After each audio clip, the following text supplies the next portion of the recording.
मैंने एक series start की है जहां मैं तुम्हें पावर के 5 पिलर्स दूंगा और अगर तुम उन पिलर्स पे खड़े उतरते हो तो you will gain true power.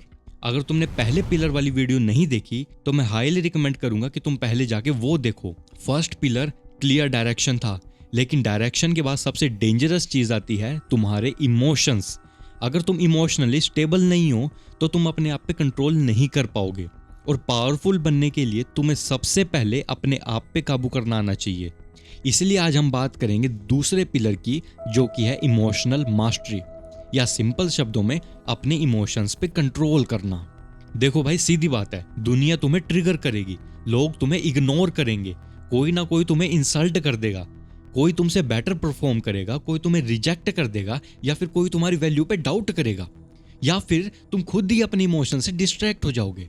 अगर हर छोटी बात पे तुम्हारा मूड हिल जाता है तो तुम पावरफुल नहीं हो। अगर किसने तुम पे कमेंट कर दिया और तुम डिस्टर्ब हो गए, या फिर एक रिजेक्शन से तुम्हारा कॉन्फिडेंस हिल गया, या तुम गुस्से में आके डिसीजंस ले लेते हो और उन्हीं डिसीजंस पे बाद में रिग्रेट करते हो, तो भाई तुम पावरफुल नहीं हो।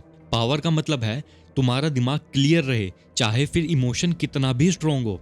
देखो, इमोशन फील करना कोई वीकनेस नहीं है, बट इमोशन के पीछे भागना वीकनेस है। तुम कमजोर इसलिए हो क्योंकि तुम्हारे पास इमोशनल मास्टरी नहीं है। ये चीज सुननी थोड़ी अनकंफर्टेबल है, पर यही सच्चाई है। तुम्हारा मूड दूसरों के हाथ में है। तुम खुश तब होते हो जब कोई तुम्हें प्रेज करता है, तुम बुरा फील करते हो जब तुम्हें कोई क्रिटिसाइज करता है, तुम हार मान लेते हो जब थोड़ा सा भी प्रेशर आ जाता है। तुम्हारा जो डिसिप्लिन है वो तुम्हारे मूड के ऊपर डिपेंड करता है। अगर मूड अच्छा है तो मैं वर्कआउट करूंगा, अगर मूड थोड़ा खराब है, मेरा मूड ऑफ है, तो मैं जिम स्किप कर दूंगा। अगर मूड अच्छा है तो मैं पढ़ूंगा, अगर मूड खराब है तो मैं फिल्में देखूंगा, मैं रील स्क्रॉल करूंगा। अगर मन है तो मैं रिस्क लूंगा, अगर मूड ऑफ है तो मैं पोस्टपोन कर दूंगा। जो इंसान मूड पे जीता है वो कभी कंसिस्टेंट नहीं होता, जो कंसिस्टेंट नहीं होता वो कभी पावरफुल नहीं होता। अब मैं सीधा सीधा तुम्हें बताता हूं कि तुम अपने इमोशंस को कंट्रोल क्यों नहीं कर पाते, क्यों तुम इमोशनल मास्टरी को लैक करते हो। पहला रीजन है, तुमने कभी भी अपनी इमोशंस को ऑब्जर्व नहीं करा, तुम बस रिएक्ट करते हो। गुस्सा आ गया तो चिल्ला दो, जेलसी आई तो कंपेयर कर लो, थोड़ा सा डर लगे तो सिचुएशन को अवॉइड कर दो, अगर थोड़ा सा बुरा फील कर रहे हो तो डिस्ट्रैक्शन ढूंढो। तुम इमोशन को सिग्नल नहीं समझते, तुम इमोशन को कमांड समझते हो। जैसा इमोशन बोलता है तुम वैसा ही कर देते हो। गुस्सा आया तो गुस्सा कर दो, इमोशन बोलता है डरो तो तुम पीछे हट जाते हो, इमोशन बोलता है कि तुम जेलस हो जाओ तो तुम अपने आप को यूजलेस फील करने लगते हो। दूसरा रीजन है, तुम्हारा ईगो फ्रेजाइल है। अगर कोई तुम्हें क्रिटिसाइज करे और तुम तुरंत डिफेंसिव हो जाओ, इसका मतलब है कि तुम अपनी आइडेंटिटी पे डाउट करते हो। अगर कोई तुमसे बेटर हो जाए तो तुम जेलस हो जाते हो, इसका मतलब तुम अपनी वैल्यू दूसरों से मेजर करते हो। अगर कोई तुम्हें इग्नोर करे तो तुम ओवरथिंक करते हो, इसका मतलब तुम अप्रूवल के एडिक्ट हो। तुम्हारी इमोशनल इंस्टेबिलिटी का रूट है तुम्हारी आइडेंटिटी की कंफ्यूजन। जिस आदमी को पता होता है कि वो कौन है, उसको हर कमेंट डिस्टर्ब नहीं करता।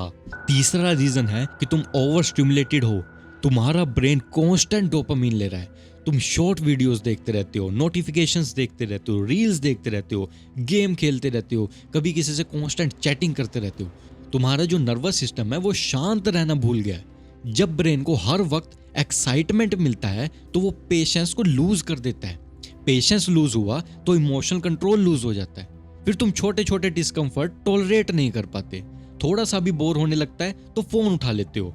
एक शांत माहौल में तुम बैठ ही नहीं सकते। अगर तुम अकेले बैठे हो तो तुम कुछ ना कुछ करने लग जाओगे, रील्स देखने लग जाओगे, बिल्कुल मंकी माइंड की तरह। इमोशनल मास्टरी जो है वो पेशेंस से आती है और यही चीज तुम प्रैक्टिस नहीं करते। अब मैं तुम्हें एक सिंपल एग्जांपल समझाता हूँ। कोई तुम्हें ग्रुप में इंसल्ट करता है, तुम्हारे पास दो ऑप्शन होते हैं। पहला ऑप्शन, तुरंत रिएक्ट कर दो, चीखने लग जाओ, प्रूव करो कि वो रोंग है, अपनी जो डोमिनेंस है वो साबित करो।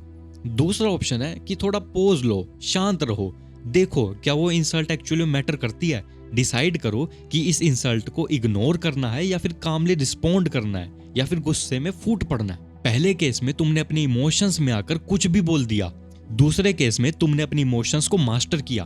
और साफ साफ शब्दों में बोलूं तो तुमने एक डिसीजन लिया कि मैं रिएक्ट करूं या इग्नोर करूं या फिर कुछ और करूं।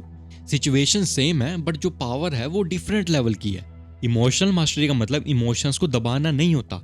बहुत लोग गलती करते हैं और बोलते हैं कि असली जो मर्द हैं वो अपने इमोशंस को दबा देते हैं। ये पागलपन है।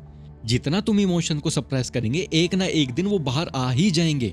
इमोशनल मास्टरी का मतलब है इमोशंस को समझना, उन्हें एक नाम देना और फिर चूज करना कि कैसे एक्ट करना है। देखो, तुम्हारे इमोशन अक्सर एक पर्पस सर्व करते हैं, वो रैंडम नहीं होते।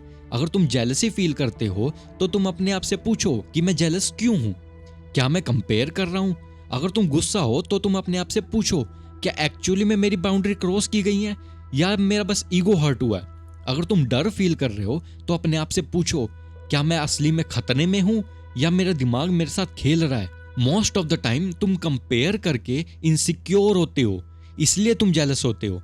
जब तुम चिल्ला चिल्ला कर बातें करते हो इसका मतलब होता है कि तुम सामने वाले तक अपनी बात पहुंचाना चाहते हो या फिर उसे डोमिनेट करना चाहते हो। या फिर जब तुम डरते हो तो वो इसलिए होता है क्योंकि तुम अपने कंफर्ट को सैक्रिफाइस नहीं करना चाहते, तुम सैक्रिफाइस से डरते हो। इमोशनल मास्टरी का सबसे बड़ा बेनिफिट होता है क्लैरिटी।